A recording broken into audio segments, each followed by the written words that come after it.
বর্ষা শুরু হলেই জলপ্লাবনের আতঙ্ক বাড়ে পশ্চিম মেদিনীপুরের ঘাটালের বিভিন্ন এলাকার বাসিন্দাদের।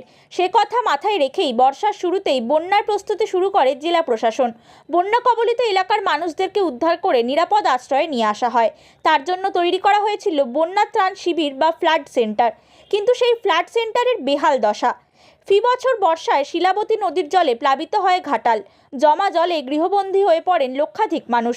অনেককেই বাড়ি থেকে উদ্ধার করে নিরাপদ আশ্রয়ে নিয়ে আসে প্রশাসন। বন্যার কথা মাথায় রেখেই ঘাটাল ব্লকের 4টি ফ্লাড সেন্টার তৈরি করা হয়েছিল। তার মধ্যে ঘাটাল ব্লকের অজবনগর এক পঞ্চায়েতের পান্না গ্রামে 2008 সালে তৈরি করা হয়েছিল একটি ফ্লাড সেন্টার। কিন্তু বেশ কয়েক বছর ধরে বেহাল দশায় পড়ে রয়েছে বন্যা ত্রাণ শিবিরটি। আয়লা ঝড়ে ব্যাপক ক্ষতি হয়েছিল সেটির। উড়ে গিয়েছিল ছাউনি, দরজা জানলা থেকে আরম্ভ করে শৌচাগার সবই নষ্ট হয়ে গিয়েছিল। এক কথায় মানুষ বসবাসের অনুপযুক্ত হয়ে উঠেছে। জরাজীর্ণ ফ্ল্যাট সেন্টার সংস্কারের দাবি জানিয়েছে এলাকার মানুষজন। ভাঙাচুরা ভাবে রয়েছে, অবস্থা হচ্ছে থাকা যায় না। গ্রামবাসী সকলেরই একটা আছে যে এটা যদি বানিয়ে যায় খুবই ভালো হয়। সে আইলা ঝড়ে উড়ে গেছে। আমরা সবাই চাইবো এটা আবার ঘুরে বাগানা হোক। এটা তো আর কেউ আমরা সাধারণ লোক তো বানাতে পারবো না, এটা কোনো সরকারি মাধ্যমে বানাতে হবে। মানুষরা ভাঙেনি, ও তো ঝড়ে নষ্ট হয়েছে।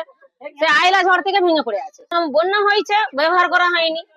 কি হয়, তো দরজা নেই, জানলা নেই, সব ভেঙে পড়ে আছে, বাথরুম নেই, কিছু নেই। ও কি হয়, ছাগল গরু থাকে আর লোকের ওই কুকুর গুলা যখন বন্যায় ডুবে যায় চারদিকে কুকুর উঠে শুয়ে থাকে। আমাদের যে যার ছাদের উপরে যার তিরপল টাঙিয়ে থাকে। এত পয়সা খরচা করে যেই বানাক, সিপিএম সরকারি বানাক বা বাইরের থেকে কোনো আশ্রম থ্রু থেকেই বানাক, যেই বানাক, কিন্তু বানিয়েছে তো সব এলাকার ভালো করার জন্যই, মানুষের ভালো হওয়ার জন্য। হ্যাঁ, বন্যার সময় থাকার জন্য। রাজ্যে সরকারের পরিবর্তন হয়েছে, আশার আলো দেখছেন ঘাটালের বানভাসী এলাকার মানুষেরা। Bureau report, Hindustan news point.